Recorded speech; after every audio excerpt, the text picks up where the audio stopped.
Now, finally, I'm going to talk about what I was spending 5 hours doing when I could have been at home watching Evo. My dad and I went to go see a screening of Gone with the Wind, the 19... Ooh.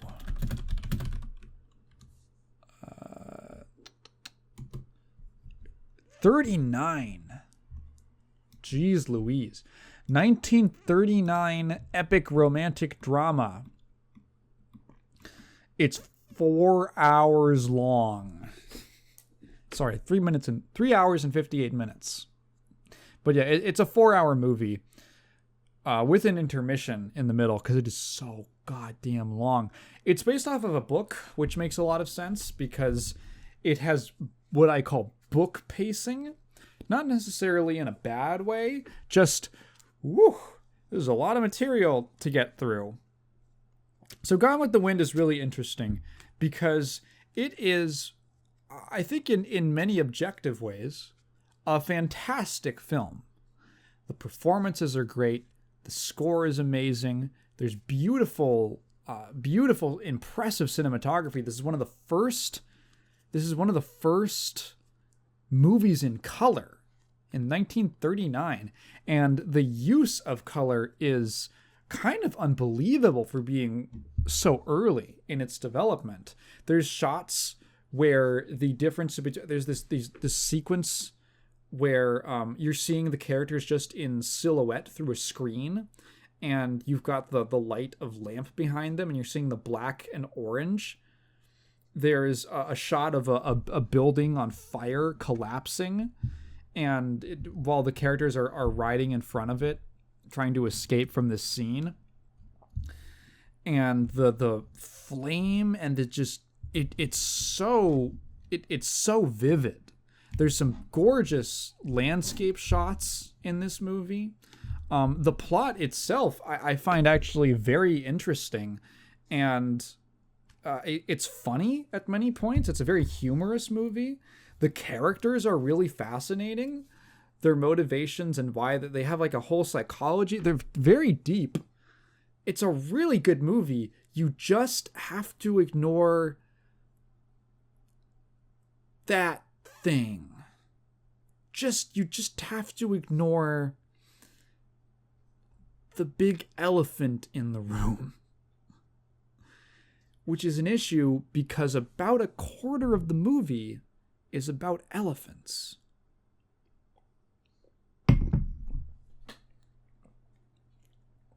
So, Gone with the Wind takes place in... it starts in 1861. A little before the American Civil War in the antebellum South.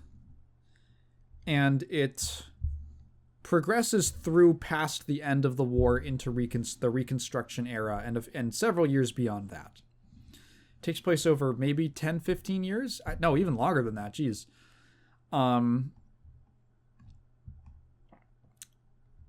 So, the main characters are all rich, aristocratic white people in the pre-Civil War South.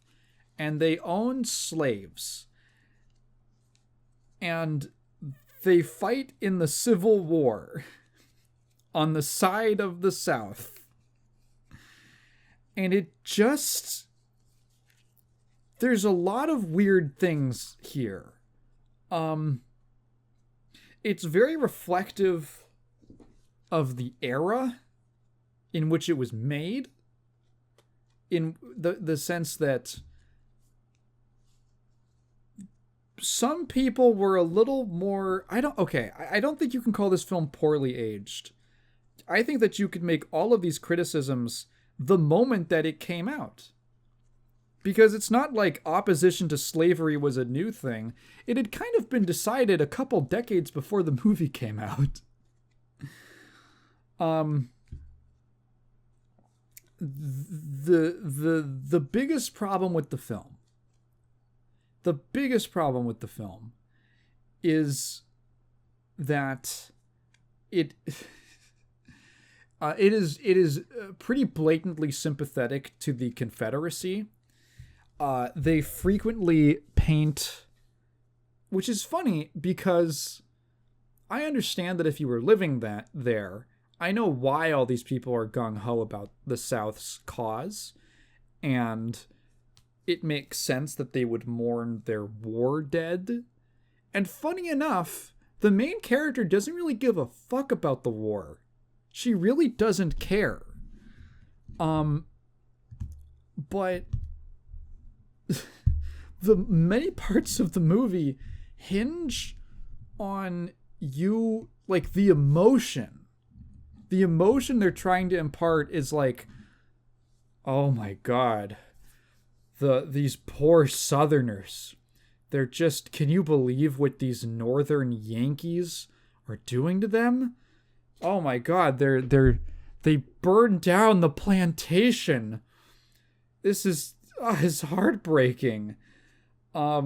Just these really bizarre scene of the Union Army advancing into Atlanta. And the main characters trying to escape, including their slaves, like their house slaves, right, who are still staying with them, who haven't evacuated yet. And it's like there's these shots that are like, run little black girl, those evil Northerners are trying to free you from slavery. And all the slaves, they all stay loyal to their owners because their owners treated them well.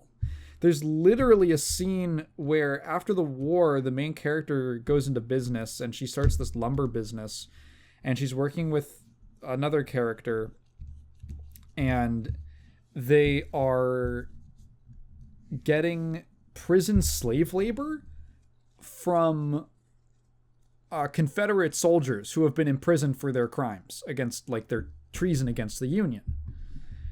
And this other guy says, like, this is genuinely the exchange in the movie. He says, I just cannot in good conscience profit from the unpaid labor of others. And she goes, what about slaves? And he's like, that was different. We treated our slaves well.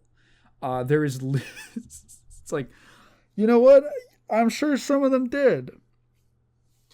But if they didn't, there's no consequence for that, because slaves were not they were considered property and not like human beings.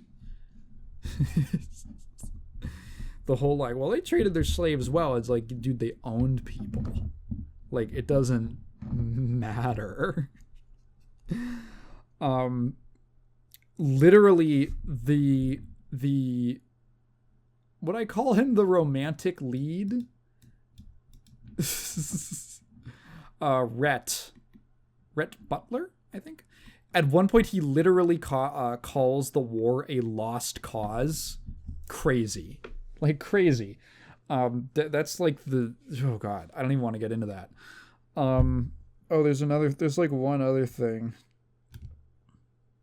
Just like the general depiction of the relationship between the guy, one of the other, like, male, the guy that the main character Scarlett wants to get with. He's from the Booth family, and his father is named John Booth. No, sorry, the Wilkes family. His father's named John Wilkes, as in John Wilkes Booth, the person who killed Abraham Lincoln for defeating the South and freeing the slaves. And there's a shot where they have John Wilkes gravestone, and you're supposed to go, not John Wilkes Booth. he was an American hero, not him. And it's like, the weird part is,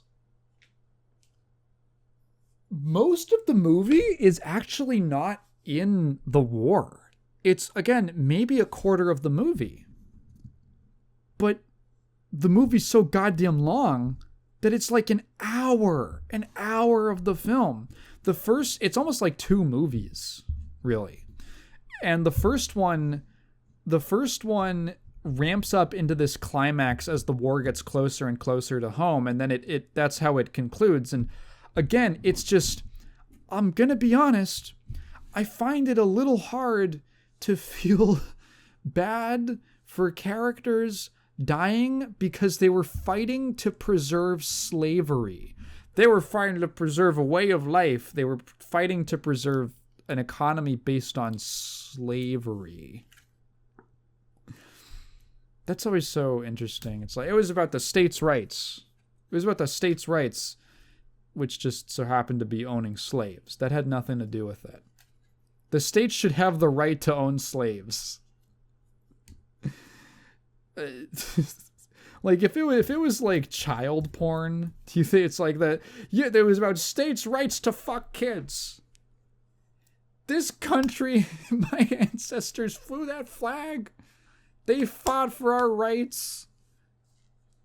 This country was built on diddling. God damn it.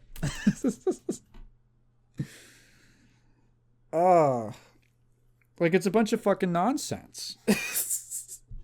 And it's clearly, obviously written by someone who is sympathetic to the South's cause, which is super fucked up. And it's very weird. And it sort of renders, like, an entire hour of the movie almost unwatchable. Because I've taken a history class, and I understand what's happening. Like, I know the content, and of course you never see, it would have been, the main characters in this movie, well, we don't know. They never show them maiming and brutalizing their slaves, beating the shit out of them or whipping them, or taking their children, taking their babies and using them as bait for alligators, which was a thing. They never show them taking dead slaves and skinning their corpses and turning them into shoes. This is all shit that happened. You can look this up. We never see that because that might make the audience feel like they weren't these noble, proper people. Yeah, it's kind of like gross. It is really gross and repugnant to sanitize how savage these people really were and how savage the world that they believed in was. And I don't think that you can pull the, like, well, one day, and it's like, yeah, dude, one day the people are going to look back on now, and it's like, dude, I know that labor that makes my phone is bad now. Like, I know that. It's not in my control. These people own slaves, and people at the time knew that was wrong. That wasn't a novel. No one had ever invented the idea of slavery being bad. These are, by and large, terrible people, which kind of makes it awesome about how the main character is a total evil piece of shit, and she sucks, and she gets everything that's coming to her. Which leads me into, like, all the really good... It's weird, because the movie's, like, as long as it's not focusing on the hour in the Civil War, it's really interesting. The main character is a young woman named Scarlett, who is the daughter of... I thought that she had, like, sisters, but I think she's an only daughter. She's the daughter of a plantation owner. And it's a little bit, it reminded me a lot of Pride and Prejudice, where the early parts of the movie are about getting married and stuff. And it's in the whole world of, like, what would be a good family to marry into and things like that. What's a man of good standing who I'm very charmed by? But really, it's not like a romantic love story. Scarlet is obsessed with controlling people and using other people. She's kind of like a narcissist, which is not a term they would have used at the time, but she really is. She kind of sees she struggles to form, like, she doesn't have friends.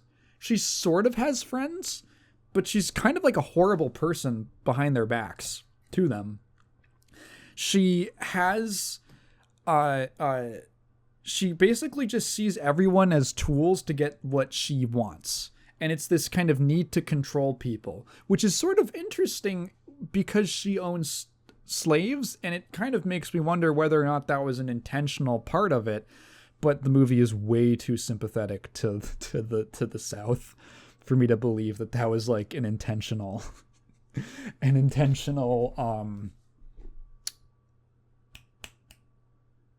what am I thinking of? Parallel. That the ownership of slaves is similar to Scarlet's treatment of the other people in her lives, that she just uses them for her own gain. She's just always constantly, and that's kind of what I liked about this more than Pride and Prejudice. There's more prejudice in this movie. Ironically. Is that she has a lot of agency immediately. I kind of felt like the characters in Pride and Prejudice were sort of being just sort of batted around like a tennis ball, just from situation to situation. I think I talked about how like every couple minutes in that, like every 10 minutes, someone gets a letter, and that spurs just the next part of the plot. A lot of the important decision making happens off camera by people we don't see when they make the decisions.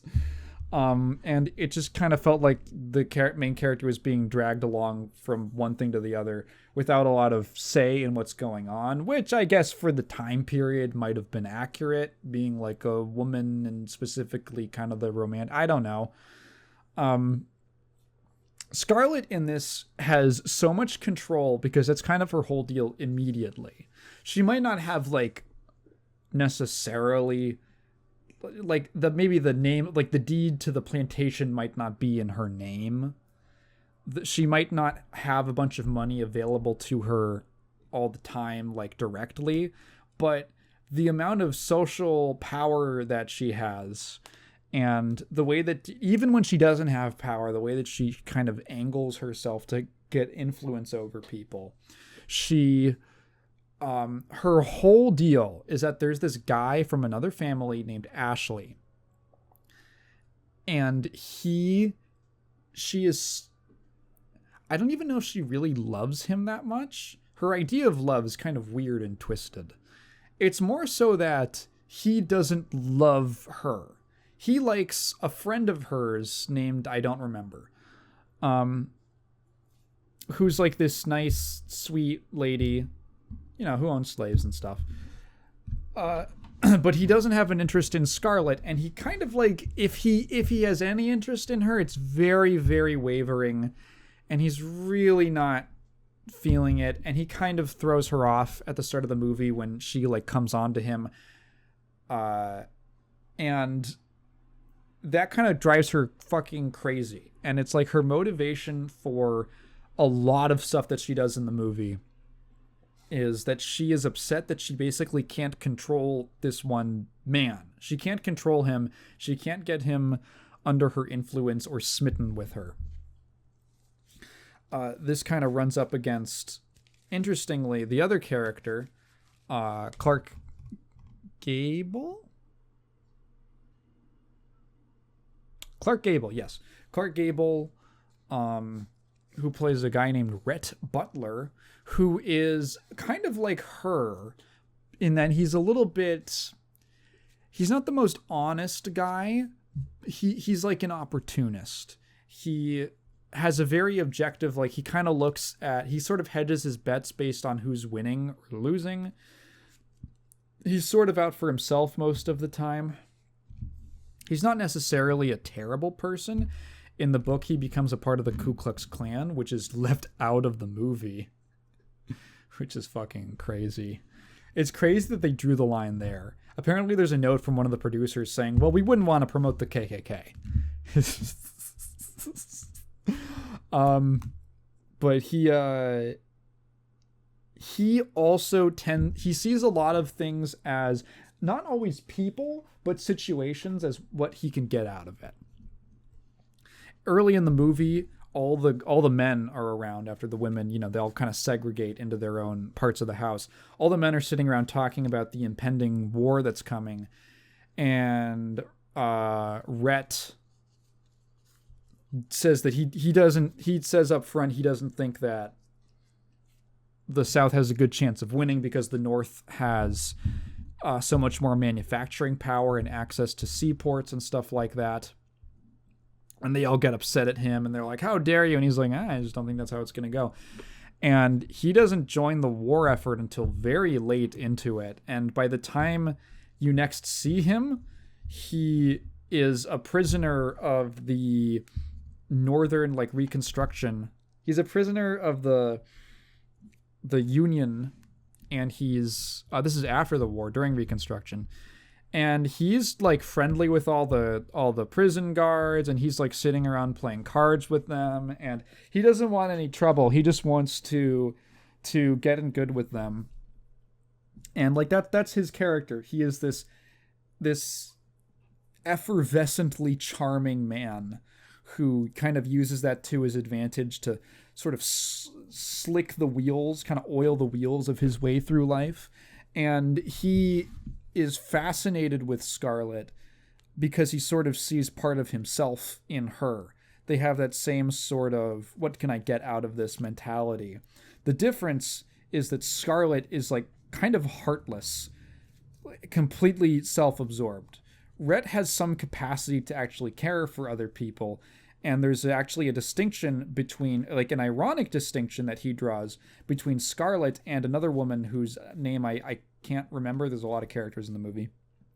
But she is I don't know if she's a confirmed prostitute, but she's kind of in the party, the seedier.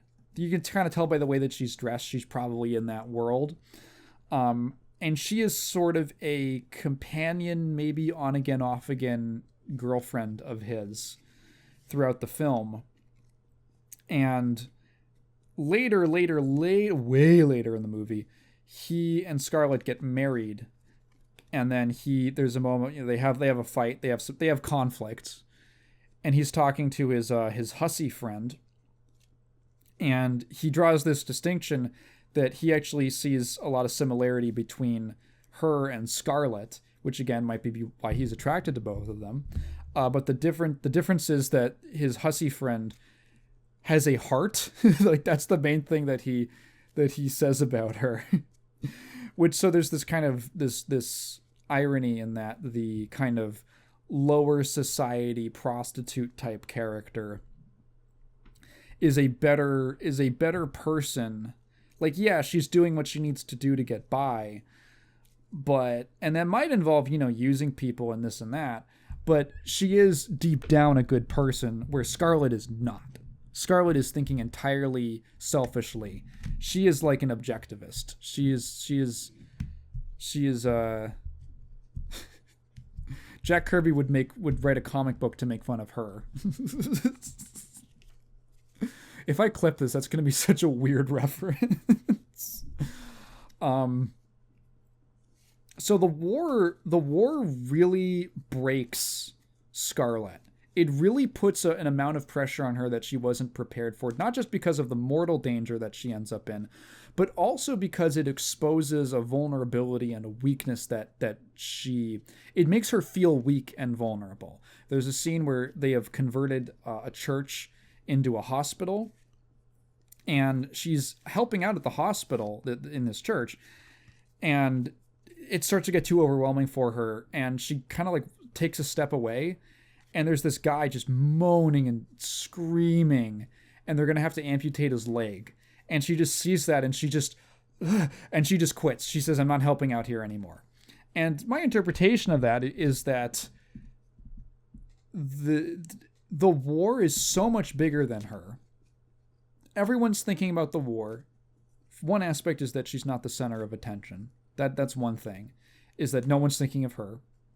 The men all go off to war when they should be trying to marry her. God damn it. But also the war is something that she can't affect. She has absolutely no power to change what's going on in the Civil War. And she's confronted with maybe like the harshest example of that, which is that there's nothing she can do to stop these people from dying. These people are just, well, they're lost causes. There's nothing she can do to stop that guy's leg from needing amputation. She feels kind of, she's faced with this mass carnage and the South's losing war effort, and she realizes that she's extremely powerless. She goes back to the plantation and it's been burned down. She's basically lost everything. She's lost all of her influence. And her family, multiple family members died. I think some family died in the war. Her father is basically kind of lost his marbles. It's just a fucking nightmare. She's lost everything. This is also after the March into the Sea, which was a part of, what is his name? Robert Sheridan? I think it was Robert. A Union general's campaign through the South. It was called the March into the Sea, where they basically went from like corner to corner and end to end on this war path where they destroyed everything and then burned the houses, burned the crops, and salted the earth. One of the more controversial actions of the Union's campaign against the South, actually. And this obviously affected them being plantation workers. Their land is just fucked. So I say plantation workers, plantation owners. Their land is just fucked now. So she's got like nothing. And her there's this whole there's this Union soldier who comes, and there's like a kind of like rapey implication that he's gonna come onto her or something, and she shoots him. And what is the exact, I forgot what the specific thing that drives her. So she's basically at a crossroads. You have this setup of, this is who she is. She cares about her image. She cares about being seen. She wants people to care about her, to fawn over her. She wants to control people and have influence over them. There's a really funny scene where they're at like a ball, like a dance event. And her friend, both of their husbands are at war, and her friend gives her ring, donates her ring to the war effort, like to sell off. They're asking for donations. And then immediately Scarlett is like, oh, me too, actually. Me too, because she got married. She got married before the war, probably just so that she could get married and stuff, and so that she could, get that squared away and maybe make Ashley jealous or something. Her husband immediately dies. Literally, he goes off to war. The next shot is a letter she gets that he died of pneumonia. So, like, not even like a hero's death. Like, he caught a cold and then it got measles. He got measles, which turned into pneumonia that killed him. So her husband, she can't even say he died like in battle or anything. So she can't even like be like, oh my God, he was such a hero.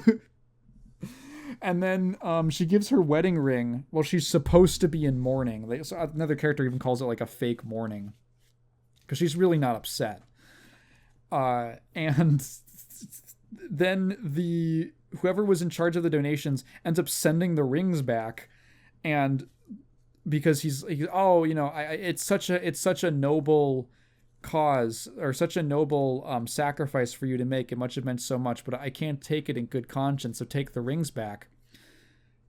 But all you hear about is Scarlett like, oh my God, I can't believe they sent my ring back. She's reading out this message, and her friend is like, isn't it weird that they didn't send my ring back? And then you can see like in the shot, they also did send her ring back, but Scarlett just didn't mention it because she just was making it about her. So the war renders her completely powerless, or makes her feel completely powerless. So it kind of like breaks her, and not in a good way. Like when she reforms by the end of the first half, it's not for the better. She basically doubles down on on her prior ways. She says one of her famous lines is, I'm never going to be hungry again. I'm never going to be hungry again. As she's standing in front of this desolate, again, like beautiful shot of like silhouette. She's standing in front of this desolate field as the sun is setting or rising. I think it's sunrise. As the sun is rising again, and there's this crooked tree that's dying, hanging over her. And she says, I'm never going to be hungry again. And then that leads into the second half of the film where she goes into business. Like, she doesn't give a fuck that she's supposed to be a noble, proper lady. She goes into business, and she's like a ruthless businesswoman. She basically convinces Ashley he wants to go off to New York and bring his wife and kid to be a banker. He's going to go into the banking business, and Scarlett can't let that happen. So she basically like tells something to his wife to make the wife guilt him into staying there. And he's not that happy about it, but he wants to make his wife happy.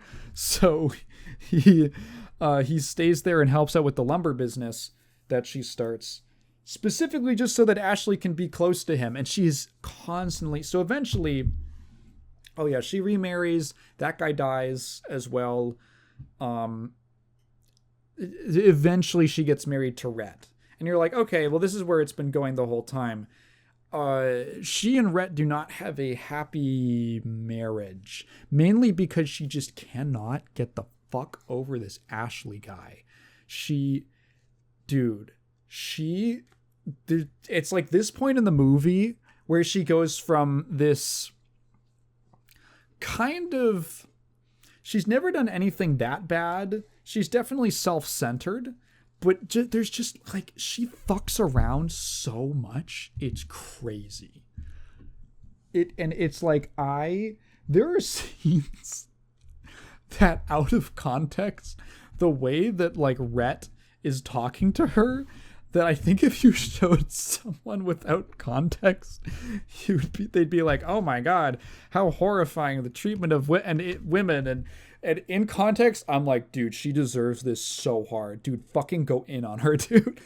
What the fuck? Dude, what the fuck is your the whole like back half of this movie is, dude, what the fuck is your problem? And eventually everything comes crashing down on her in a karmic way. Not that other people suffer for her selfishness. But she might suffer the most. And it's like, it's an interesting story because it's not really a love story. There is love and romance, but it's really a story about this woman who wants everything and ends up with and loses everything. She wants it all, and her need to have it all is what causes her to lose it all.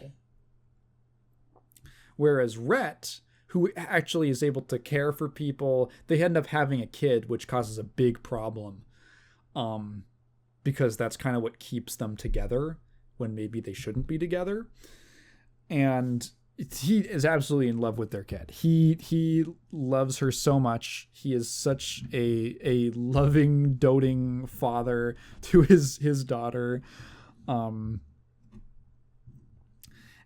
he knows that Scarlett doesn't really have the capacity to be a loving mother and to be there for the kid the same way that he's there for the kid. And is he that much better than her? Not too much, but he has enough of a heart and a capacity to care for people and act with some level of morality, besides joining the clan, that he ends up, I don't say he ends up great by the end of the movie, because he is absolutely affected and hurt by her greatly. But I think in the long term, like, he's a character that I can see in the long term things working out for. Whereas Scarlett is just, her nature is just going to keep getting in her way. Like, right? Like, it's a really good movie. It's a really good movie. just if you take out all the stuff about how awesome slavery was and how it wasn't actually that bad, it's a really good movie. So it's at a conflict. I don't think it's something that should be censored or taken out of distribution. I think it's something that you should watch with a certain knowledge of history and in a historical context. Because in many ways, it's a great story. And it was very influential. It is a classic part of American cinema. And it's highly influential on a lot of filmmakers who probably made a lot of stuff that later influenced other people. And there's like a chain of inspiration here. So I think it's a little bit willowy and beating around the bush to act like Gone with the Wind never existed just because it's got some stuff that I even personally find pretty objectionable and are not like good ideas about history to perpetuate. Even it's actually cleaned up from the book. There's a couple other I was reading about some differences from the book. A couple things were actually cleaned up as well to make it feel less racist. But like at its heart, it's a story about a big portion of the story is about the woe is me, not the Confederacy. It's something that should be viewed for its artistic merit, for its artistic merit, for its historical importance, but also with a knowledge of like what is in the film, what it reflects, the attitudes it reflects of the time that it was written, the time that the book was written, which 1936. Okay, so it's still the same era. And that like, yeah, it needs a disclaimer, but it is a movie that should be preserved. Yeah, it's very interesting to actually watch, and god fucking damn, it is long. In the last 15 minutes, I had to go to the bathroom so badly. And we saw it in a pretty packed theater with a lot of people. It's Gone with the Wind, so you'd expect that. So I got up and let's just say, I got up before the end of the movie because I said, I don't want to finish this movie feeling uncomfortable. And like, it was getting to the point where I'm like, oh, it's kind of painful now. So I kind of waited for a moment after what felt like a big moment. And I kind of had enough of a feel for the movie's pacing that I was like, okay, the next 2-3 minutes probably won't be the most necessary stuff that couldn't be explained by my dad in 10 seconds. So I'm going to get up. And let me tell you, I was in the bathroom. That was like a straight minute. That was like a 60-seconder. I needed that. My bladder needed that. And I came back. I finished the movie. And I said, whew, okay. I made it like 3 hours and 45 minutes. I drank like a whole root beer, like a large root beer, and that's how long I made it. So that's about that's about my limit. Yeah, that's a movie with an intermission, which you definitely need. It needs that intermission. Yeah, Gone with the Wind. It is good, but I put asterisks there. It requires more nuance than just saying, yeah, go watch it.